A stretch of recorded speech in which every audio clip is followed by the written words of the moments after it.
Hello, this is John from caveofprogramming.com. Welcome back to C++ for Complete Beginners. And in this tutorial we're going to look at floating point variable types in C++. So again, I'm going to give you quite a lot of information in this tutorial, and you don't have to memorize it all. The important thing is just to try playing around with some floating point variables a bit, just so that it's kind of in your head. You don't really need to have all the exact details in your head all the time. So we've already seen that you can write stuff like int value equals 6, and you can output that with cout like this. Value, let's put an endler there and a semicolon, very important. So if I run that, we should get 6 appearing down here. But what if you want a decimal point in your number? You can use a type called float. So let's type float, I'll still call it value again, I suppose, equals, in fact let's call it f value, because I'm going to have a different floating point type shortly. Let's say equals 76.4 or something. Then we can output it in exactly the same way that we did with an int, but the important thing is that float can have a decimal point in it. If you're in some part of the world other than the UK or the USA, you may be used to using a comma instead of a decimal point, but as far as I know in C++, it always follows the American kind of standard of having a point here. So let's run this, and let's change this to f value, in fact, for float value, and I'll run that. And here we should be able to see 76.4. Now there are a few things to note about this. One thing is that cout, it can output numbers in one of two basic formats. One is kind of the normal notation, which we call fixed, where you write all the digits out like this, and the other is what we call scientific notation, where you have like a single digit number, point something or other, and then times the power of 10. And sometimes with big numbers, cout can decide to switch to scientific notation, and we don't want that, and I want to stop it happening here. So what I'm going to do, and you'll see how this works in a minute, is under where I put include iostream, and before using namespace standard std here, I'm going to type hash, whoops, that was the wrong key, hash include and io man ip, like that. That stands for input output manipulation. And now immediately after cout, I'm going to have one of these chevron things, the insertion operator, and I'm going to type fixed like that. And this is a value that's defined in this file which we're including here, but we're going to look into includes later on. So basically, if you just type this stuff, it should work, and don't worry about it too much at this stage. So let's run this, and it will look pretty much the same as before, really. You'll notice we've got a 2 on the end here, and we'll talk about that in a minute. But the thing here that I want to show you is you can also have this as scientific, like that. And if you run this now, then we get this in scientific notation. So this actually means 7.64 times 10 to the power of 1 in this case. Yeah, that's right, isn't it? So we've got 7.6 times 10, that would be 76. So 7.64, and this e stands for exponential, and it actually means 10 to the power of 1 here. So sometimes it will display it like this just anyway, if you've got a really long number, but I'm going to change this to fixed so that we always get the numbers written out. Now, yeah, let's run that again. So we saw that we had a 2 here, and the reason for that is you can only store a certain amount of information in a float, or in any variable for that matter. Float allocates a fixed size of memory, and if you want to see what that is, you could do what we did, I think, in the last tutorial. You could type size of float like that, or you could also use size of on your variable. So we're typing size of and then round brackets immediately after it, and in that we're putting float, or we could put f value in there, it would also work. And if you run that, you will see that a float on this compiler, at least on this system, it takes up 4 bytes. So there's only going to be a certain amount of information you can store in 4 bytes. Of course, there's a limit to it. And with floats, usually you reckon on getting something like maybe 5 or so. I think it's about 5. How many have we got here? 1, 2, 3, 4, 5, 6, 7. Yeah, something like 5 or 7 significant digits. I think we've got 7 here basically. But after that, you're just going to have garbage being output. So you can only store like the number of actual digits that matter in here. So starting from the beginning, we've got 7, 6, and then 4, and so on. And then a bunch of zeros, because it's exactly 76.4. After that, you can't rely on your float for storing numbers. You can only rely on it to store these, 5, 6, 7 digits or so. I think it's normally 7. So if you want more precision than a float, you're going to have to use a different kind of variable. And in fact, let's just output even more digits here, because you might wonder why is it actually stopped at the 2 here, where the 2 was garbage anyway, but why didn't it go on and output loads of garbage after that? Why have we only got this number of digits?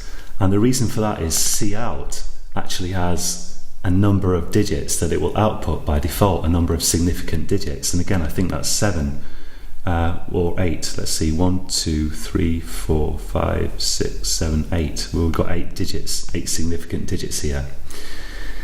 And this could, I presume, vary on different platforms, different compilers. You don't have to carry this information around in your head. And as you can tell, I really don't, although I've done C++ for many, many years.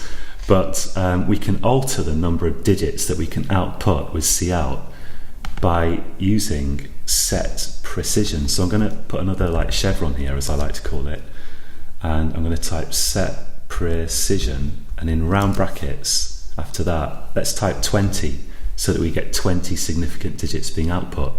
And again, to use set precision and to use fixed, you've got to include this IO manip here. So you've got to type this stuff near the top of your program.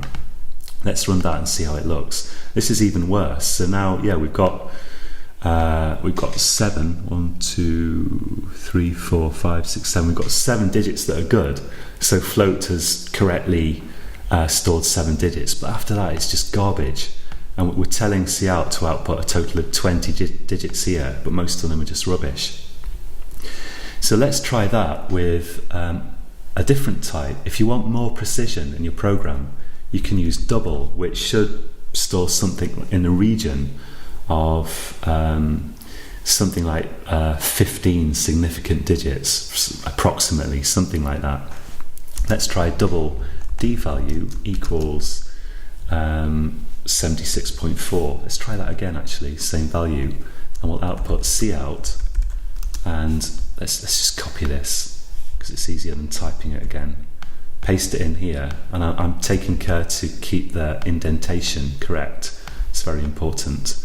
And let's output here d value and see how that looks. So I'll run this program, and you can see here that the double, it gets much many more digits correct. Like, so we've got a load of zeros here which should be there, and then after a certain point it's garbage, just as float was.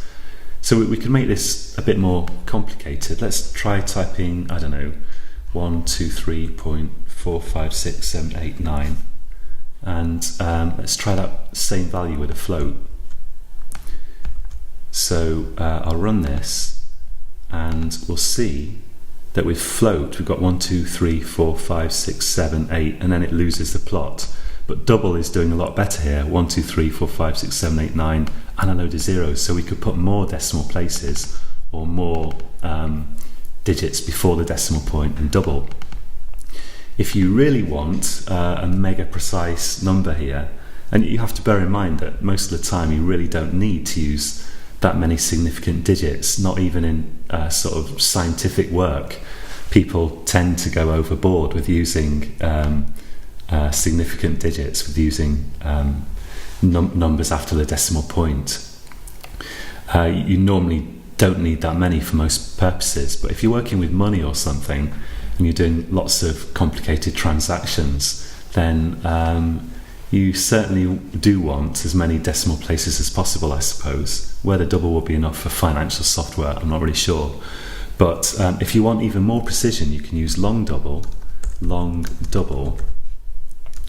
and let's call this L value equals, and let's have something like 1, 2, 3, 4, 5, 6, 7, 8, 9, 8, 7, 6, 5, 4, 3, 2, 1, 0. I'm not sure how long it'll do with that, but how it will do with that. But let's see.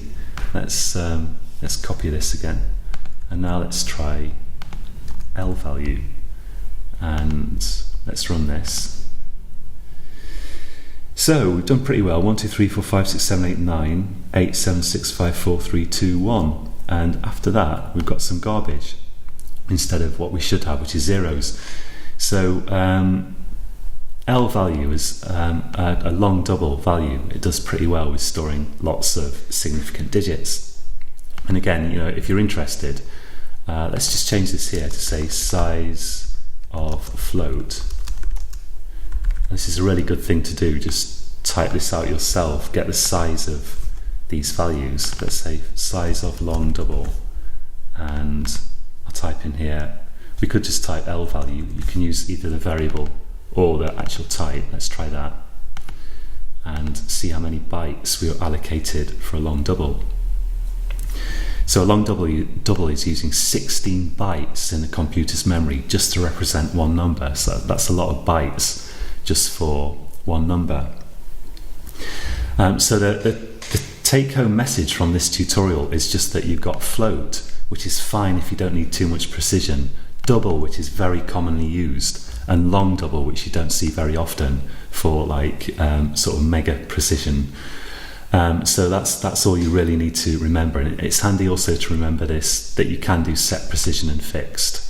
If you need to change the way Cout is outputting a number, and of course there's other stuff you can do to format numbers, but we won't go into it here.